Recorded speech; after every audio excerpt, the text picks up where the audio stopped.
네, 수고하셨습니다, 여러분. 자, 지금 따끈따끈하게 바로바로 시험장에 나오셨을 텐데 원래 마음 가쁘시겠지만 이제 차분히 한번 검토해 보도록 하죠. 이번 2023년 1차 일반 공채일 경우에 경찰학 같은 경우에 누차 말씀드렸듯이 작년 2차의 그 쓰라린 경험 때문에 원래 경찰학에 굉장히 염려 많이 하셨겠지만 제가 평소에 말씀드렸듯이 아니다. 작년 2차는 튀었다. 원래 1차 경향처럼 쉽게 난이도를 조절할 거라고 했는데 그대로 나왔죠. 그래서 합리적인 범위 내에서 정상적인 커리를 타고 공부하신 분이라면 이거 괜찮다, 풀만하다라고 했을 겁니다. 자, 일단 총평을 스피드하게 한번 해드리면 전체적인 난이도에서는 예전 수준으로 비슷하게 회귀되었다라고 할 수 있습니다. 그러나 꼭 반드시 앞으로 이 경향이 유지된다고는 할 수 없죠. 이러한 사항들 앞으로의 2차 시험 대비의 경향은 다시 한번 말씀을 드릴 겁니다만 이번 시험에서의 난이도는 그냥 보통 수준에서 들어왔다라고 평가할 수 있습니다. 아주 모나게 튀는 문제에 대한 부분들은 크게 두드러지지 않았습니다. 그래서 합리적인 경찰학을 범위에서 공부하신 분이라면 무난한 시험이라고 볼 수 있고, 자, 각 과목, 이 경찰학 과목이 갖고 있는 이 비중, 분포도라는 측면에서 또 한번 살펴볼 필요가 있는데, 바로 우리가 크게 경찰행정, 경찰행정법, 강론, 그리고 경찰사, 한국사, 그리고 비교 경찰학이라는 5가지 큰 카테고리를 잡아봤을 때 기본적으로 경찰학 자체 갖고 있는 이론적인 요소에 있는 이런 요소들은 어느 정도 비율에서 한 10문제 정도까지 들어와 있죠. 10문제에서 한 12문제까지 무난했었고, 비교 경찰학에 들어갈 수 있는 문제들이 한 문제 정도가 되는데 바로 이 제도의 문제인데 이 정도는 뭐 비율에서는 크게 벗어나진 않았습니다.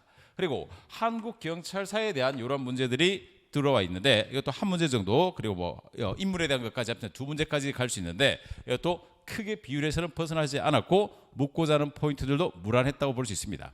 그리고 또 하나가 이 행정법적 영역, 가장 우려하셨을 행정법적 영역이 크게 강화되지 않죠. 이게 정상적인 시험입니다. 누차 말씀드렸지만 경찰학을 하는 거지 경찰 행정법에 있는 그 행정법 과목을 하는 게 아니었죠. 그래서 경찰학이라는 범위 내에 들어와 있는 내용으로서 의무이행에 대한 부분들이라든가 처분, 행정처분에 대한 요소라든가 그리고 재결, 행정심판상의 재결이라는 특징에 대한 것, 그리고 강론, 음주운전과 관련된 판례, 바로 이런 문제들이 들어왔었고, 그리고 또 더불어서 볼 수 있는 것들이 그 외에 정보 공개라든가 물론 법에 근거한다면 행정법으로 분류해 볼 수 있는 문제들까지 해서 무난하게 행정법적 영역에 들어왔고, 그리고 경찰학, 경찰관리학이라 불려지는 경찰행사학이라는 파트가 볼 수 있는데 여기에 들어와 있는 관리상의 문제로서 조직, 관리, 인사, 직위분류제와 계급제의 비교 문제, 그리고 예산 집행에 대한 문제 다 예측했고 적중했던 문제들이죠. 이런 문제들까지 합쳐서 비율상에서는 거의 크게 벗어나지 않았습니다. 출전이 그만큼 좀 신경을 썼죠. 범위가 튀지 않도록. 자, 그럼 이제 이번 전체 2023년 시험에서 1차에서 이 특징적 요소는 결국 제가 팩트 경찰학 강의와 기본 모의고사에서 알려드렸듯이 하라는 대로 그 범위 내에 다 들어왔죠. 그렇죠. 제가 특별히 아주 강조했던 이 적중적 요소들, 특히 지역 경찰 활동 같은 거 제가 모의고사에서도 냈었고 그대로 들었죠. 지역 경찰 활동 그대로 적중돼 있었고, 또 부패, 그리고 관할구역 이런 것들에 대한 요소, 그리고 또 더불어 볼 수 있는 것들이 예산 문제 같은 경우는 제가 낸 모의고사 거의 일치돼 있습니다. 그대로 적중돼 있죠. 그리고 또 볼 수 있는 대표적인 것들이 마약도 아주 시사적이기 때문에 들어올 거라고 제가 아주 강조했고 자료까지 나와드렸는데 나왔죠. 카페에서도 제가 근거를 올려두고 있었고 예착 문제로서 인권규칙, 경찰 인권규칙에 대한 것도 개정된 사항으로 본다라고 했죠. 그래서 적중이 바로 이런 겁니다.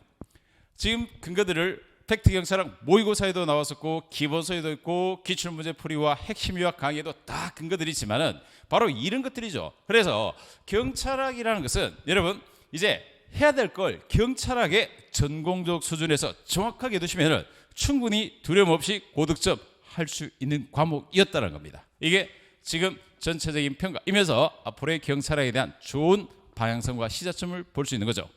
자, 그럼 자세한 내용들 어떤 것들이 적중했었고 나중에 제가 적중했던 내용의 내역들까지 공개해서 이대로 갈 수 있다라는 것을 보여드리도록 하겠습니다. 자, 일단 긴 시험 수고 많으셨고 잠깐 쉬면서 호흡을 가다듬으시면서 한번 반추해보고 점검해보는 시간을 갖도록 하겠습니다. 자, 전체적인 하나하나 세부적 내용들에 대한 부분들은 이제 곧 이어질 전체적인 강론, 해설 강의와 더불어서 정밀 해설에서 하나씩 완벽하게 분석을 해드리도록 하겠습니다. 자, 긴 시험 수고 많으셨고 긴장을 조금 릴렉스 하시면서 이제 호흡을 가다듬으시기 바랍니다. 자, 그래서 작년만큼 크게 우려할 만큼의 키는 문제가 아니었고 경찰학 범위 안으로 돌아섰고 그 범위 안에서 팩트 경찰학이 적중을 거의 다 했다는 점, 이런 점을 강조해드리고 싶습니다. 자, 수고하셨고 이제 곧 해설가에서 뵙도록 하겠습니다.